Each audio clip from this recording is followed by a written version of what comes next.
Punya file PDF dan kita lagi malas untuk membacanya, atau kita mau membacanya sambil mengerjakan pekerjaan lain, misalnya sambil rebahan, sambil masak, atau sambil melakukan hal lain misalnya. Mudah saja, tinggal kita minta laptop kita atau komputer kita untuk membacakannya pada kita.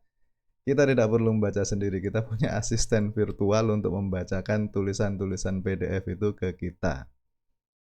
Misal kita mau baca artikel jurnal gitu, kita punya PDF artikel jurnal panjang begitu dan kita pada saat itu sedang ada di kendaraan misalnya di bis atau di kereta api, gampang tinggal kita minta laptop untuk membacakannya untuk kita pakai headset dan dia bisa membacakan artikel itu dari awal sampai akhir sambil kita bersandar di kursi kita tanpa melakukan apapun.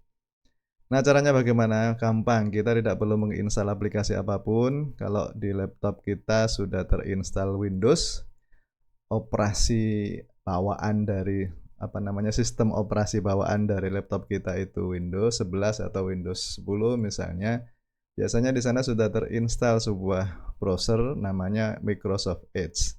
Nah, kita akan memakai Microsoft Edge itu untuk meminta dia untuk membacakan file PDF untuk kita. Caranya bagaimana? Gampang. Mari kita coba. Nah, ini ada file PDF yang akan kita minta untuk dibacakan. Kita klik kanan saja, atau misalnya kalau memang PDF reader default Anda di laptop Anda itu sudah Microsoft Edge, ya tinggal diklik 2 kali, atau kalau misalnya ada program lain kita klik kanan saja. Kemudian di sini kita pilih Open With dan di sini kita pilih Microsoft Edge. Ini kalau dia tampil di sini, kalau dia tidak tampil tinggal kita klik ini saja ya, choose another application ini lalu cari Microsoft Edge. Ini lalu kita pilih ini just once. Tapi kalau yang tadi itu tinggal kita pilih Microsoft Edge dan dia akan secara otomatis membukanya. Nah, kalau sudah terbuka tinggal kita klik saja ini. Ini ada ikon A ini ya, ini ikon read aloud namanya yang gambarnya A ini, tinggal kita klik maka Microsoft Edge akan membacakan dokumen yang terbuka di halaman Microsoft Edge ini. Kita coba sekarang. Pergeseran otoritas keagamaan di ruang publik virtual X, Twitter. Pendahuluan. Penelitian ini mengkaji pergeseran otoritas keagamaan di ruang-ruang diskusi virtual, khususnya di Nah, itu contoh suaranya. Nah, kita bisa mengganti suaranya ya. Sebetulnya tidak harus di pause tadi untuk mengganti suaranya, cuma karena ya biar kalau tidak di pause suara saya kalah keras. Jadi kita pause dulu. Di sini nanti ada tanda pause ya tadi ya. Nanti kita pause saja kalau kita pengen menghentikan dan kita play lagi kalau kita pengen mulai. Nah, sekarang kita akan ganti suaranya menjadi suara laki-laki. Kalau bahasa Indonesia pilihannya ada dua, ada suara perempuan, suara laki-laki. Caranya bagaimana? Tinggal kita klik saja ini. Voice option ini kita klik.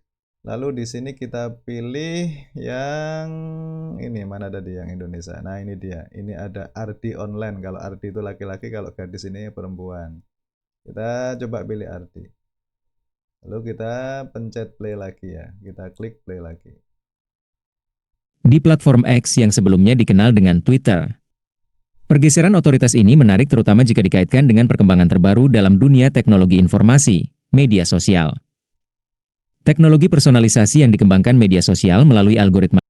Nah, itu kalau suaranya sudah berganti dengan suara laki-laki. Kalau suara laki-laki kelihatan lebih cepat ya dan tidak begitu natural. Tapi kita bisa mengatur kecepatan dan kelambatan dari suara yang membacanya. Bagaimana caranya? Tinggal kita klik saja ini lagi ya. Voice option ini tinggal kita klik, lalu kemudian di sini kita geser-geser. Kalau kita ingin makin cepat, tinggal kita geser ke sana, ke kanan. Cuma nanti suaranya menjadi sangat tidak natural dan tidak nyaman untuk dibaca, tidak nyaman untuk didengar maksud saya. Kalau kita geser menjadi makin ke kiri berarti dia makin lambat, dan makin lambat juga sama suaranya tidak natural. Sebetulnya kalau suara yang paling natural ini yang normal, cuma yang kelihatan lebih normal tampaknya suara perempuan untuk yang berbahasa Indonesia.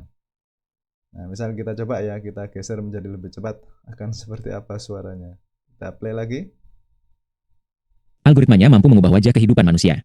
Dalam konteks teknologi personalisasi media sosial. Nah, kan tidak begitu natural, tidak nyaman. Cuma misalnya Anda tergesa-gesa, ya bisa saja kemudian dipercepat seperti itu. Nah, di sini sebetulnya ada banyak sekali pilihan bahasa. Kita geser lagi ke normal ya. Di sini ada banyak lagi pilihan bahasa. Ada bahasa Sunda, ada Jawa juga ada. Misalnya kita lihat ya, di sini ada bahasa Jawa juga. Mana bahasa Jawa? H, I, J, J. Nah, ini Javanese ada. Sunda juga ada di bawah. Sunda, mana Sunda? Kita lihat ada pilihan bahasa Sunda. Nah, ini dia ada bahasa Sunda. Tergantung dari bahasa dokumennya. Kalau dokumennya bahasa Sunda, tinggal pilih bahasa Sunda. Kalau dokumennya bahasa Inggris, tinggal dipilih bahasa Inggris. Kalau ini bahasa Inggris, kalau dokumennya bahasa Arab, tinggal dipilih bahasa Arab. Jadi sesuaikan saja dengan dokumennya. Nah, itu yang cara pertama. Cara kedua, kalau kita ingin hanya teks tertentu saja yang dibaca, jadi kita tutup dulu ya.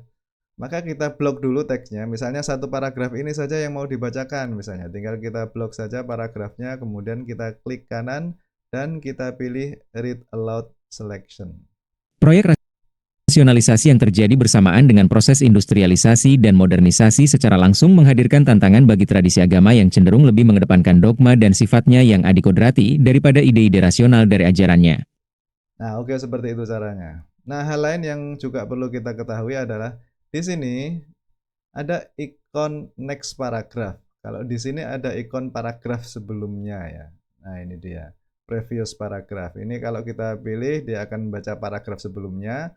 Kalau yang ini kita pilih maka dia akan membaca paragraf setelahnya. Jadi misalnya kita mau loncat ya. Paragrafnya kita loncati, maka kita pilih saja yang tadi. Kita coba sekarang. Kita play lagi. Ajarannya.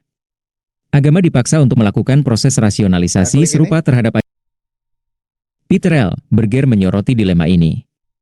Menurutnya, menghadapi situasi Nah, klik lagi. Berger mengusulkan pilihan kedua yang lebih mungkin dilakukan. Nah, seperti itu caranya. Jadi mudah sekali. Kita tidak perlu membacanya sendiri.